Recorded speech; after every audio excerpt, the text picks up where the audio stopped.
Hi everyone, it's Christopher here from the Southwest Shooters, and in today's video, which has been made in collaboration with my good friends at Crackshot in Newton Abbot, we're looking at this gun here, which is a Kral Puncher Pro 500.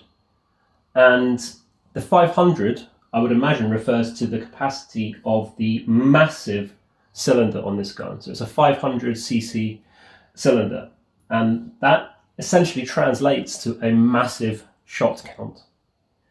I haven't fully gone through a whole cylinder on this yet. All I can assure you is that you are going to have plenty of shots for whatever it is that you're doing. All right. I think that's probably one of the biggest selling features of the gun. However, there are more things that I would like to talk to you about today because I'm super impressed with this. In a recent video, I reviewed a Kral Puncher NPO2, and I was amazed by the quality of the way the gun felt and the groupings that I was getting. So I asked Eric if I could review one of these for the channel, and he said yes. So I'm just going to give you a quick walk around of the gun, and then I'm going to show you some data, and then I'll give you my summaries and conclusions. So this is a more traditional orientated rifle, all right? I think that it would primarily be used for sporting purposes. However, as you'll see soon, you can get great accuracy from these as well. It has everything that you would expect from a traditional rifle. So you have a very, very smooth cocking arm there at the side, and it's very silent as well. I'm very, very impressed with how quiet the gun actually is. You have a multi-function rail at the top there, so you can attach anything you'd like to the top. You have one of the adjustable power gauges, power levels, so you can take it from plus to minus. I just leave it on plus.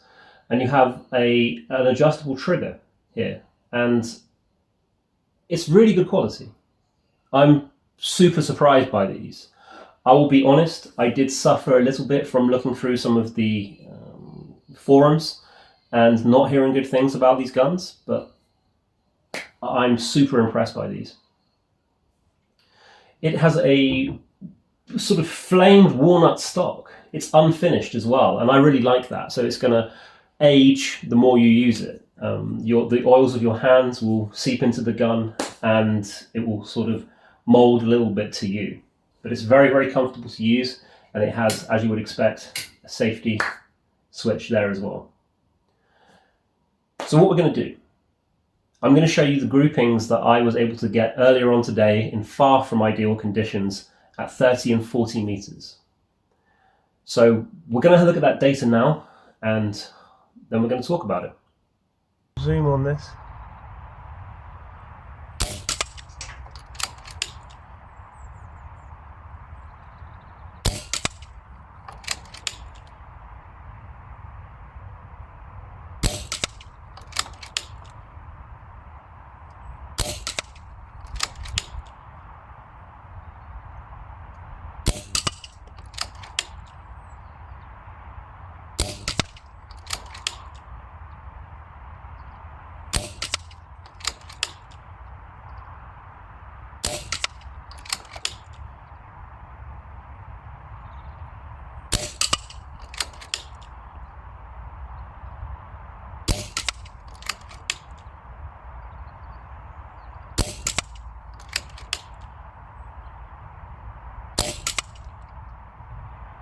That's a very, very good group.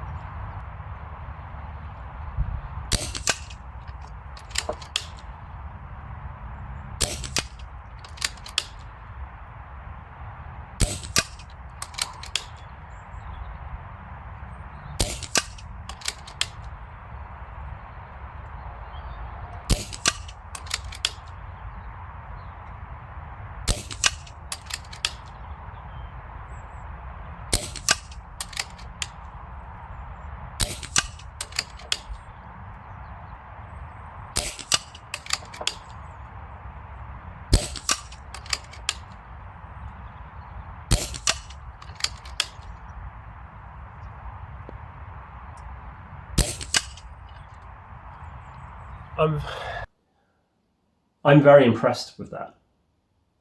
In the top corner of the screen here, I'll figure out a way of showing you how those groups compare to a 50p piece. But as far as I'm aware, you're going to see that they group beautifully. Now, I only used one type of pellet.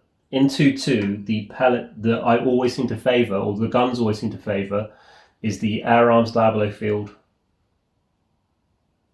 2.2 pellet. It works wonderfully, and that's all I used in this gun. It might grip even tighter with a different kind of pellet, but I'll leave that to you. I like this gun an awful lot, okay? But I also want to talk about some of the things that I don't like. And I think that it's important to do that when you're doing a review, all right?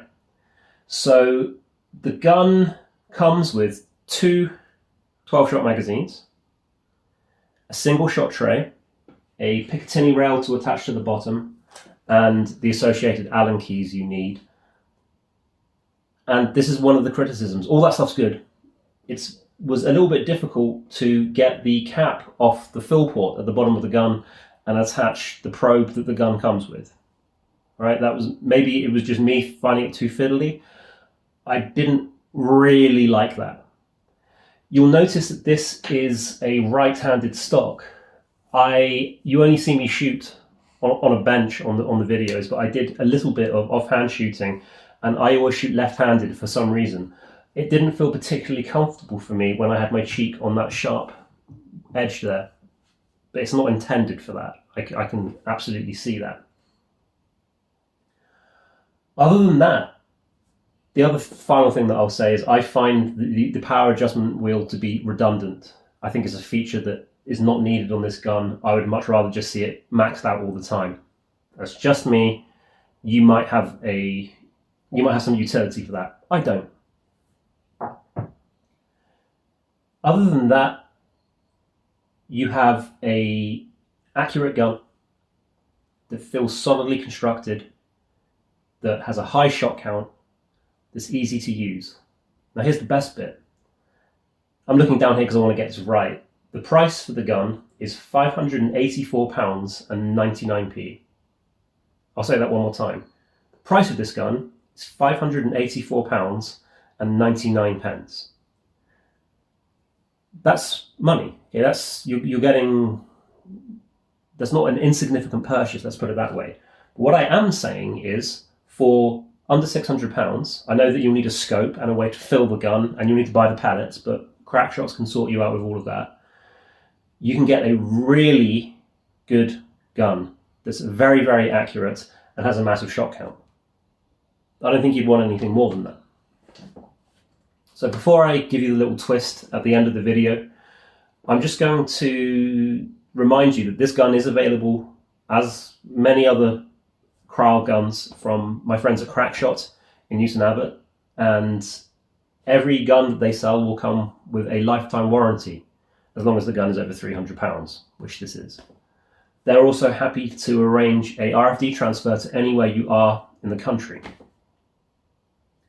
The gun also comes with a hard case, which is amazing.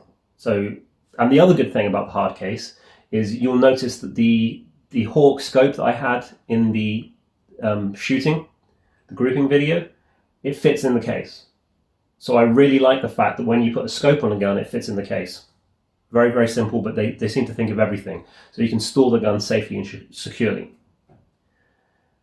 Now, in my previous video, where I reviewed a Kral, I mentioned that I would rather have one of these over an FX. And I'm going to say the same thing again here, right?